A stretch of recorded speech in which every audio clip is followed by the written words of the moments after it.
moly frijoles. You heard me talking about Tony Lavelli playing the accordion for cash. To elaborate further, a lovely young man, co-host of the No Dunks podcast, one of the NBA content gods. If I had like a Olympus, I just got done playing Hades. If I had like a list of NBA content gods, he's right there in the mix. Trey Kirby, everybody, please clap your hands. Ayo, thank you so much for having me, Jamel. What an intro. I'm happy to be on the Olympus of NBA content creators. I got to keep my beard now at this point if I'm going to go full Zeus mode. It's also the beard. Uh-huh. You could easily have two big gold bracelets and a thunderbolt in your shit at any point, bro. Yeah, I would love to be tossing down some lightning onto the plebes down below, and I guess that's what it is when we're dropping the classic podcast. But man, I don't know if I've had a nicer compliment than you calling me a young man. Around here at the house, I got a 5-year-old and a 7-year-old. They just call me old all the time, but now I'm feeling young, feeling youthful, ready to talk about some stuff that happened 70 plus years ago, Jamel. You do have an acoustic guitar on your wall. That's a good point. That's not like anything to note age, but it is an acoustic guitar. It is an acoustic guitar. Who knows if the vibes are right, we could get a little campfire sing along going on. Ooh, you know, they call me Big Esteban in certain communities. You know what I'm saying? Have you ever played accordion? I think I've maybe held an accordion. I don't know that I've ever done anything besides. I mean, at best, I've maybe gotten like a sneeze out of it. I wouldn't know where to start. The left hand, the right hand, you got the keyboards going, but on the other hand, it's like there's just a bunch of buttons and dots. Those could do anything. Yeah, I think I'm about the same. Growing up watching Family Matters, I definitely remember wanting to see what was good with an accordion, and then I think I saw one in person, and maybe it didn't work. Maybe this was at like a Hard Rock Cafe. Maybe it was in real life. I'm not sure, but I might have touched one. Yeah. You got to have like a very unique friend to just chance across an accordion, right? Like nobody's hanging an accordion on the wall like they're hanging an acoustic guitar. So yeah, it's a rare thing. Like maybe you move into a new house, somebody will leave behind a piano because a piano is impossible to move. I feel like maybe somebody would leave behind an accordion as well, just because you're like, am I really going to use this? Am I going to use this in my next house? Maybe the people who are moving in here want this accordion. That's your best chance of finding one in 2021. And it does take excellent hand skills.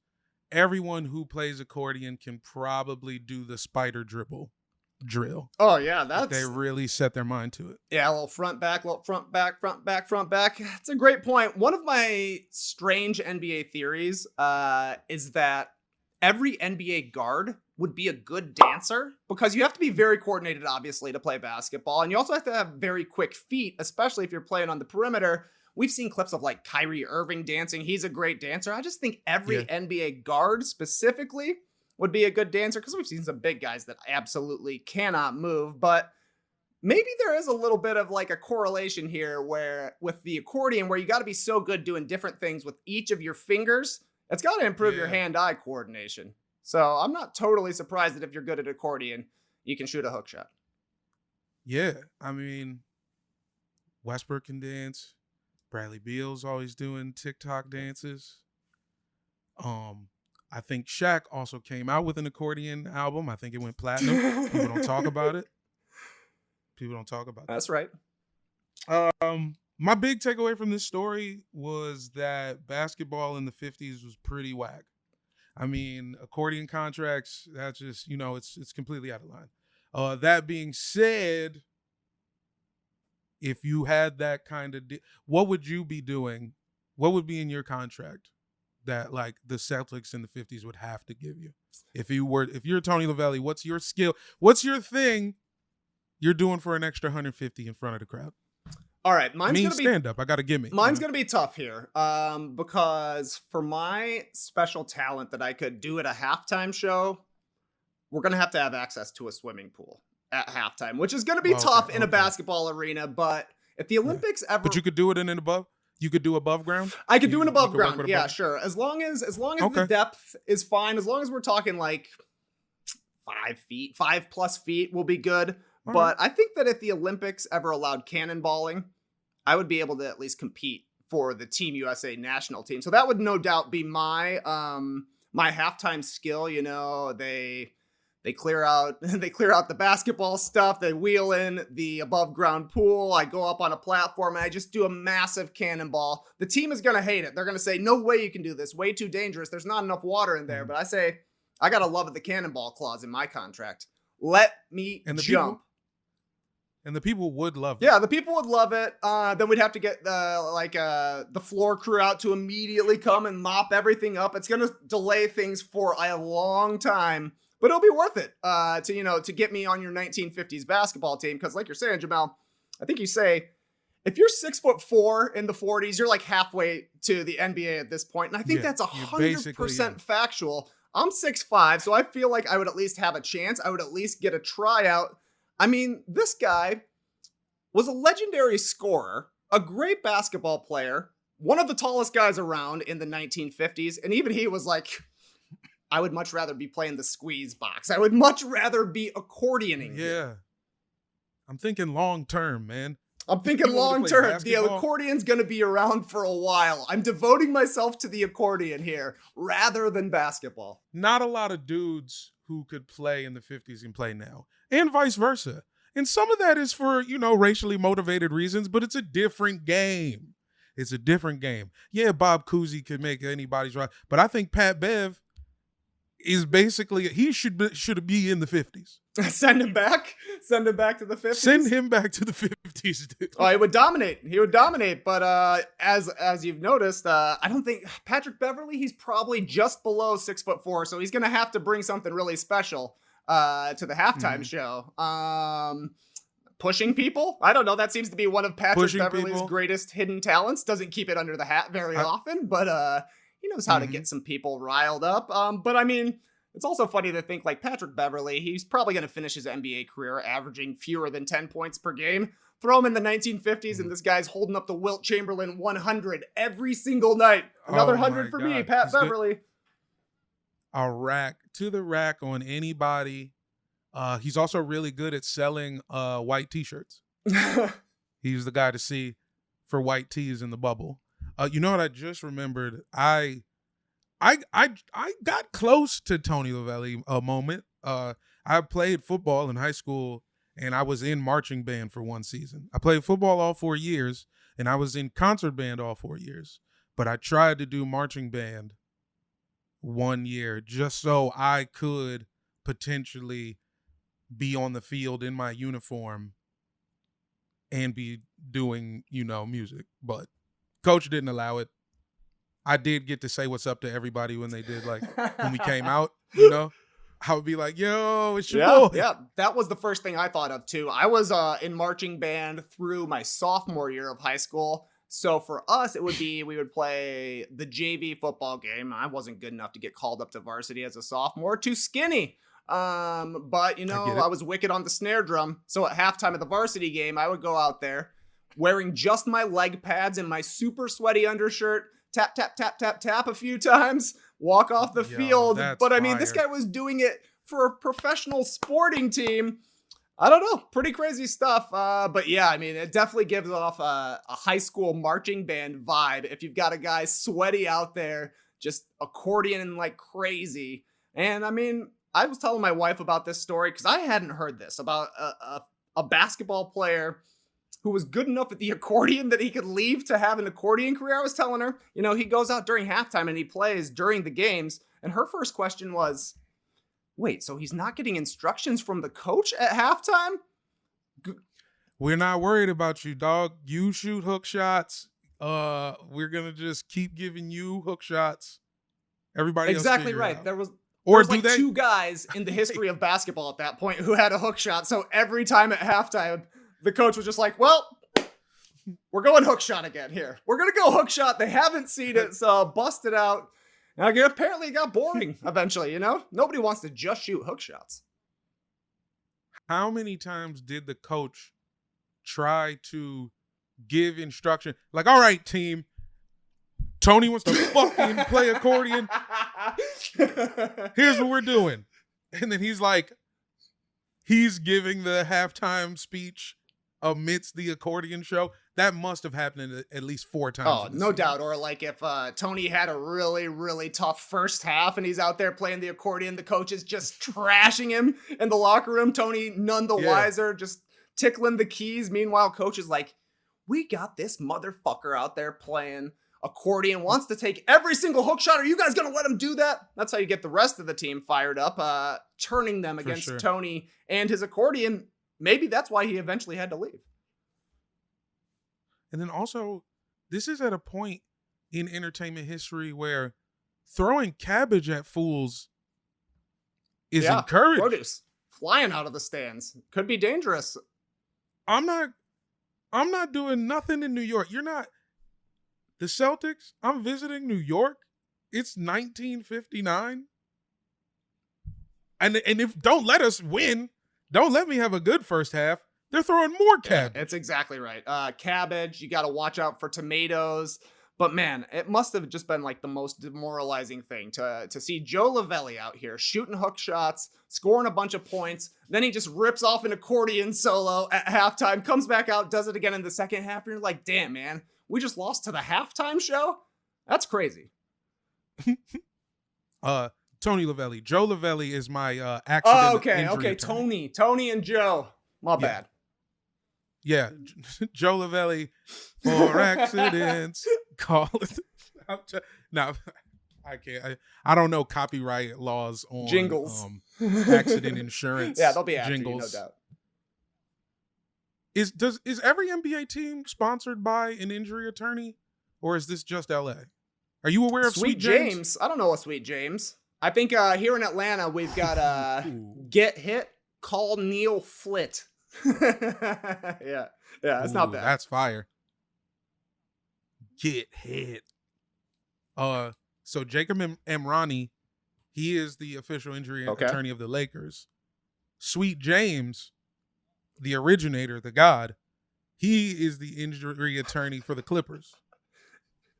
So when you go to a Clippers game, every now and again, the bottom of the stanchion says sweetjames.com. I don't think that people would know or assume that that's going to be a personal injury lawyer if you're seeing sweetjames.com. But so you're telling me he's that the seems legend different in this, endorsing the Clippers. Okay, look, let me not act like I'm from LA in any way. All I know is when I came to town, I started seeing them damn Sweet James billboards. And I was like, this? What is happening? He just gets to be Sweet James and be an attorney. Those things don't seem to Next add thing up you know, to me. Jacob and Ronnie. I mean, I don't know. The guy's probably very successful. He's able to advertise at Clippers games. But Sweet, I don't want my attorney to be known as Sweet anything. I don't think. I just want him to be like businessjames.com. Exactly. Settlementsjames.com. You know? Give me something very straightforward here. Sweet James. Sounds like he's going to take it too easy in court. I almost choked. Oh my God. Businessjames.com. Once I'm done with the show, I'm looking it up. I'll hit you up and see what I find. If it's on GoDaddy, we'll talk. Some other things I really like from this is that it felt like, despite the fact that this took place, 70 years ago, there are things that happened with Tony Lavelli that still happen in today's NBA. Like, is Tony Lavelli the first guy to force his way to the Knicks because he wants to be involved with the off-court opportunities as well? Like Amari Stoudemire went to the Knicks and he was up in his business game. Tyson Chandler got super into rare art. Carmelo Anthony has done all the rich guy shit, from hats to cigars, whatever it was. They're Ninja exactly Turtle right, tees. but yeah, and see, Tony Lavelli, he had the foresight to be like, I got to get to New York and build my brand. He built his brand up so much that he didn't even have to be a basketball player. That's another thing. NBA players apparently have wanted to be musicians since way back when. Amazing point. The original brand The original builder. Lincoln builder himself. Tony Lavelli. Tony Lincoln built Lavelli. He had a bunch of business cards. I mean, come on. The guy's doing the most out here. He's like, hey, you want a basketball player? I'll be your basketball player. You want an accordion? I'll show up with an accordion. What else do you need me to do? He's a handyman. He can do it all, no matter what the entertaining is. I wish I was around to go to a show and just see him perform in a jersey after he's retired. You know what I mean? It's like 64. Like, yo, Tony Lavelli is playing at the Nova? The Tony The Lavelli? Norva? Or something? Yo, yeah, let's go. Yeah, sure, I'll be there. I don't know though, Jamel. You mentioned there's like a sick run that Tony did on one of these accordion recordings, and it's just like sounds like it's good, also sounds completely ridiculous. I mean, to get good at the accordion, I'm sure you've got to devote just as much time as anybody who is proficient as an instrument, but at the end of it all, you're just really good at the accordion. Yeah, you know what happens to the accordion? I think it probably fell off whenever acid came out, because it's just not an agreeable sound. You hear that and you're like, I'm afraid. You can't bring the accordion to the exactly. Woodstock, Nobody shows up at a party with an accordion except for Steve Urkel. Like you're saying, he would. So for sure, exactly. And that's acid 20 years was later. The first strike against the accordions. And number 2 was when Family Matters came out. They're like, okay, I mean, the accordion's on its last legs at this point. Steve, he just took it. Even Stefan Urkel couldn't bring back the accordion. You know, they should have wrote that in. I don't think they knew. I wish I was around to tell them so they could do, like, there's an episode where he's playing ball and then stops to play accordion. Wow. He goes back at halftime, That'd have been a changes great back into reference Steve for him. Urkel, then comes out, plays the accordion, changes back at halftime, and shows up as Stefan Urkel. Yeah. And then... That's not bad. Yeah, it drops 15. That's not bad. I mean, look, they remake every show nowadays. I saw there's a new Mighty Ducks Game Changers out there. Not far-fetched to think they could reboot Family Matters and include the Lavelli episode. I would be here for it. I'm looking for a Lavelli story arc, like a full season. Like, there's 15 episodes devoted to him playing accordion at halftime. Has the inner turmoil between being a basketball player and being a musician. The build to his final choice to actually leave. Not his first love. Basketball, not his first love. The accordion is first love. Going back to his first love. Yeah, there's some serious drama here. My favorite halftime show is Christian and Scooby. Christian and Scooby. Christian does like incredible balancing acts. You know, like he'll balance on one hand on some kind of platform that's like 6 inches wide. And then Scooby is a little chihuahua who also does incredible balancing acts, whether it be like walking onto basketballs and this sort of thing. You know, you bring a dog into it and people are going to go crazy for it. He jumps across the ball. Especially a little dog. He like has him come out of like a CD changer, like a 5-disc CD changer. It just pops it open and out comes Scooby. I love Christian and Scooby. Red Panda, obviously a legend, tossing and catching the bowls on top of the very tall unicycle. On the head. And I haven't seen him for a while, but quick change to me. The guys who are just like, look how fast we can change our outfits. That's a very funny halftime show. Look how fast I get dressed. That's it. I mean, dude. You're kind of right. I mean, how many of those could actually fit in 15 seconds? Enough. I mean, that's another avenue for, if you really want to become a halftime performer, start your career on TikTok because you got something to fall back on as well. Hello, Cleveland Cavaliers. I take my underwear off. How did the first pitch go? All right. You see what I'm wearing now? Watch this. Watch how fast I can put on different clothes. And I mean, they're very fast. Check me out. Also love Christian and Scooby. I went to Clips Mavs like game 5 maybe, and I was like 10 feet from Christian. Saw Scooby dunk? I saw Scooby dunk. Oh yeah. Scooby dunked a little foam I ball. follow. It was crazy. I mean, here's some true sicko shit. Crazy. I follow Christian on Instagram, and I've seen Scooby practicing the dunk. I was like, whoa, man, this is gonna change the game forever. Scooby can throw down now, and apparently it did. It was sick. Yeah. Scooby's looking good, man. It was crazy. He's been putting in the work. My favorite halftime show, Montel Jordan. Whenever Montel Jordan comes around, it's perfect. Give me, this is how we do it. I know they had him at a Hawks game in the past 3 or 4 years. I think he's like the pastor at a mega church somewhere around Atlanta at this point. So I know they'll bring him back from time to time. They Yeah. can only have him on a Friday night though. Yeah, he's also, I think he was in a church movie with Okay. Beyonce and Cuba Gooding Jr. He might be in the Fighting Temptations. Does he still got I might be wrong. Does he still got the voice? Those smooth Don't pipes? fact check me. That's how he does Oh, it. yeah, he's doing his thing, man. Yeah, all the gangbangers forgot about the drive-by. 25 years. That song Haven't came out seen and the everybody drive-by forgot. at an NBA. Yeah, haven't seen it. Haven't seen a drive-by at an NBA game yet. It's a good streak. It's a good streak. You want to keep that streak up. Come on, man.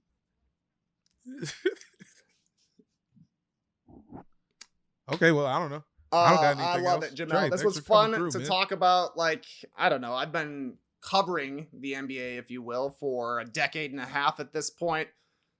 I've read a lot of NBA stories.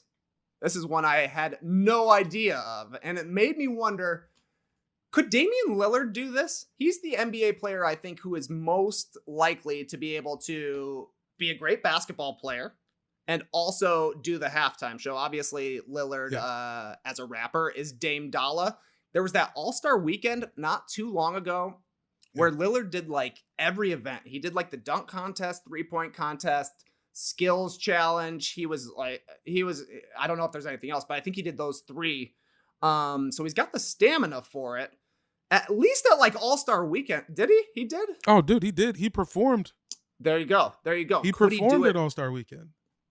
There we go. He did a set, had and Lil it makes Wayne me come wonder, out. would a coach, there's no way a coach would let this happen in a real game that actually matters. No.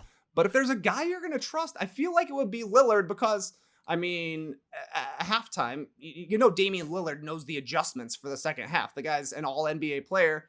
He's one of the best out there. He's going to do his thing just like Tony with the hook shots. They're like, all right, Dame, go back out there and shoot 35-footers. You can do it. And he's holding it down for the crowd at halftime. I think he can pull it off. I think only if they've clinched home court. I think if you've clinched home court and it's like, it's late March, you could say, hey, coach, come on. I don't mind it. Let me just. Exactly. Or, it's like one of those rest days. It's one of those rest days. We got it clinched. Let me just do 3 songs. My thing with Dame, I want him to do some stuff like that because I would love to see his live show improve. He's a very good rapper, but as a stage performer, I know. Trust me, I'm in the arts. But you just need to be on stage more to, you know what I'm saying? Like, know how to like move around. You need reps to like work the crowd and stuff. You know what I'm saying? He's probably done, I don't know. How many live shows you think Dame's 10 done? at the I've max? only seen exactly. 1. He's pretty busy otherwise. There's no time. Yeah, but he can't go. Yeah, I think can't that's go on tour. the exact right time to do it, Jamel. Like once the Blazers have sewn up whatever spot they're going to be in the playoffs, NBA players often and teams get dinged for resting guys late in the season. This would be the exact opposite. Lillard's getting a chance to rest, but you're also giving the fans a little added value. Like you're going to see Damian Lillard perform at halftime and play in the game. That would be huge for the Blazers. And if they've already got their spot sealed up, like he's not going to get hurt performing at halftime. This is all good. Yeah, just no complicated dance moves. Wear non-slip shoes, like some kitchenware joints, just the black, no rolled ankles, Skechers, and just go out, do your performance, bring the house down, and then get ready for the playoffs, bud. It might. I think it's gonna happen next year, wherever he's playing.